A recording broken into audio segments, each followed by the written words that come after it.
Since the release of the film Back to the Future, enthusiasts from all over the world dream of inventing the hoverboard of Marty McFly.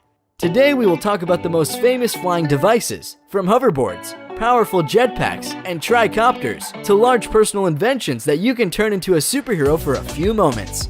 Thank you for watching. First of all, there are two machines that remind the hoverboard in its usual form. It's Hendo and Lexus hoverboards. The old school, hovering board by Hendo. Yes, it looks like the one Marty had in the second part of Back to the Future. Not so cool, but real.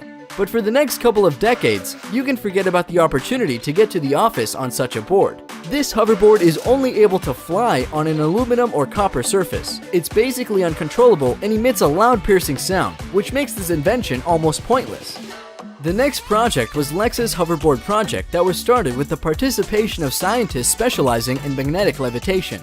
It is this technology that formed the basis for the hoverboard. Earth's gravity is overcome by cooling the superconductors to negative 197 degrees Celsius. Cooled superconductors cause the skateboard to repel from the special magnetic covering in the skate park. 656 feet of special coating, where experts have installed hundreds of small magnets under the cement and wood skate park to make the dream of Marty's hoverboard real.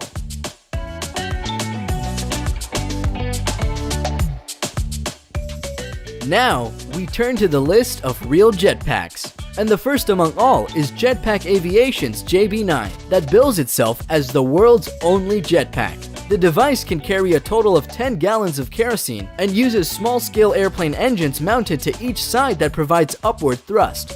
These engines mix ambient air with their exhaust gases to bring temperatures down to a comfortably warm airstream that can keep users floating in the air. David Mayman, the Australian inventor of JB9, debuted his device by flying it over the Hudson River and around the iconic New York landmark. On the left hand, I've got a twist grip controlling yaw, says Mayman. If I turn my hand to the left, I spin to the left. You'll see some little yaw vanes at the bottom of each engine, a little cup that tilts backward and forward. To go forward or backwards, which requires pitch, effectively what I'm doing is pushing both handles down. That'll make me go forward. With JB9, you can take off and land from absolutely vertical. You can get an initial climb rate of 500 to 1,000 feet a minute and a speed of 60 miles per hour. So if you can imagine walking out your front door and being able to take off from your porch, it can be real today. But pilot David Mayman and creator Nelson Taylor went further. In 2016, he presented the new jetpack JB10. David Mayman, the Australian pilot of the JB9, debuted his new JB10 by flying it over the Principality of Monaco. Powered with two engines that produce more than 1,000 horsepower, the new device can gain the horizontal speed of up to 120 miles per hour. JB10 can stay airborne for 15 to 20 minutes and reach altitudes of over 10,000 feet. Unbelievable for a device of the future. Unsurprisingly, all this gyroscopically balanced truck-sized vector thruster technology isn't cheap. Jetpack Aviation plans to start selling the JB10 in 2019, but to get your hands on one, you'll need to shell out about $250,000. Amazing real-life Iron Man suit that actually flies. Meet Richard M. Browning, the ex-soldier who's created an amazing working jetpack. What's it like to fly in a real-life Iron Man suit? According to the inventor of this incredible working prototype, it's like riding a bicycle in 3 dimensions. 38-year-old Browning has developed the suit in his garage in Salisbury over the past 10 months. Propulsion comes from 6 miniature jet engines, similar to those used in jet-powered model airplanes, which are mounted on the arms and the lower back. The suit can fly in most locations, Richard says. Despite being capable of flying at several hundred miles per hour and at thousands of feet, Browning is currently exercising a bit of restraint. Besides, flying like Tony Stark is not as simple as just strapping yourself in and jetting off. The suit requires an enormous amount of physical effort to control.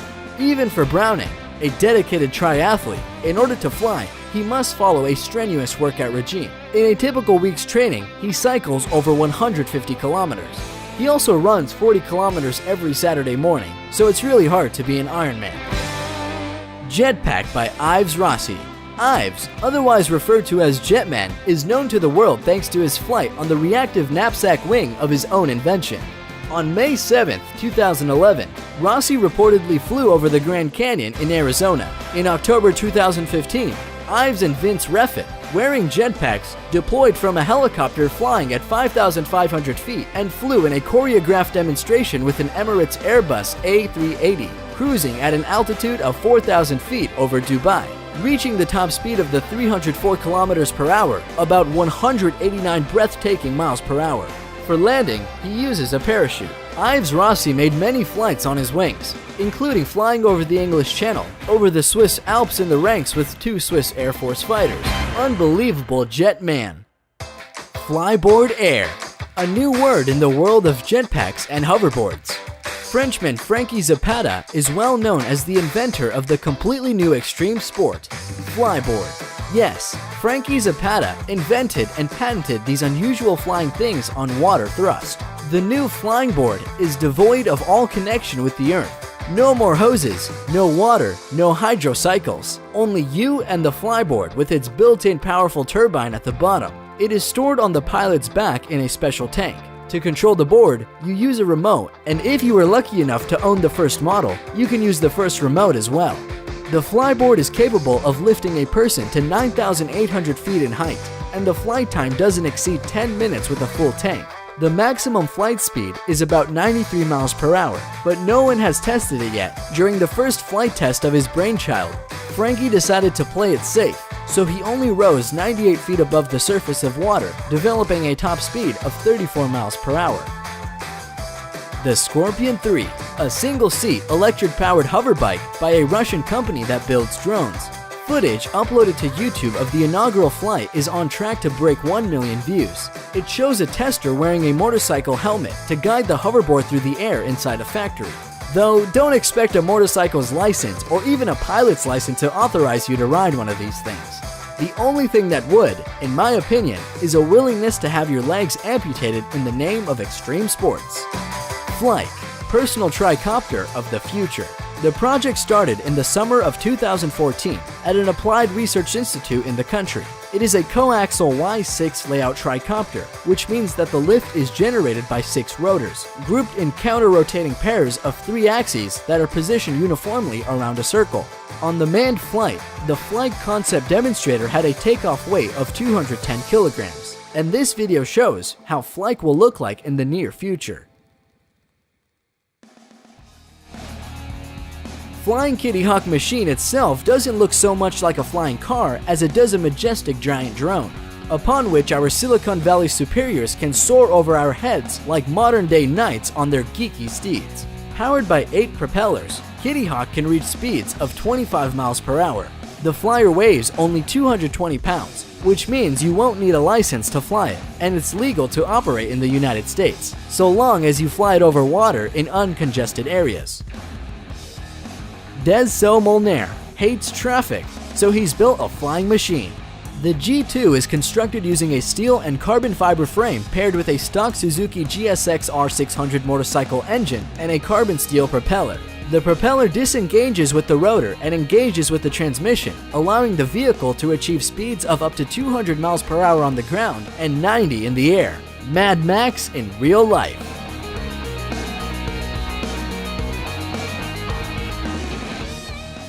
Arca board. Inspired by the same film, developers constantly propose new ways of construction flying gadgets. Unlike its predecessors, the Arca board is able to soar above any unruffled surface. Actually, it has a weird appearance. Arca board looks like a concrete slab. Arca Corporation deals with development and production of space rockets, so the basis for creating flying board is the energy created by the motors. The flight of the device provides 36 electric motors with a total power of 272 horsepower. These start the appropriate number of channeled fans. As a result, Arca board can raise a passenger up to 242 pounds and fly about 1.2 miles at speeds of up to 12.4 miles per hour. The resources of lithium batteries suffice a maximum of 6 minutes, and then the batteries need to be reloaded for 6 hours. Omni hoverboard. This hoverboard consists of 8 propellers, which lift it into the air. The device is made out of carbon fiber.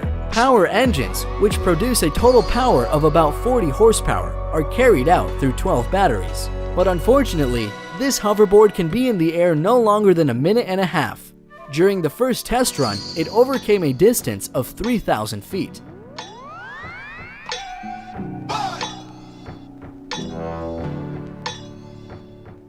Flying Bike by Colin Furze. A levitating bike that does not fly as low as some previous models, but this design is worth the attention. In addition to these things, Colin Furze's channel is full of cool inventions. You'll find the link to his channel in the description. Our list is coming to an end, and it's time to chill with Hammock Drone. There is a rumor that it is just a well-executed VFX trick in a commercial for Dutch insurance company. Anyway, the idea is as simple as it is beautiful. It's a hammock that not only can move, but can float just about anywhere.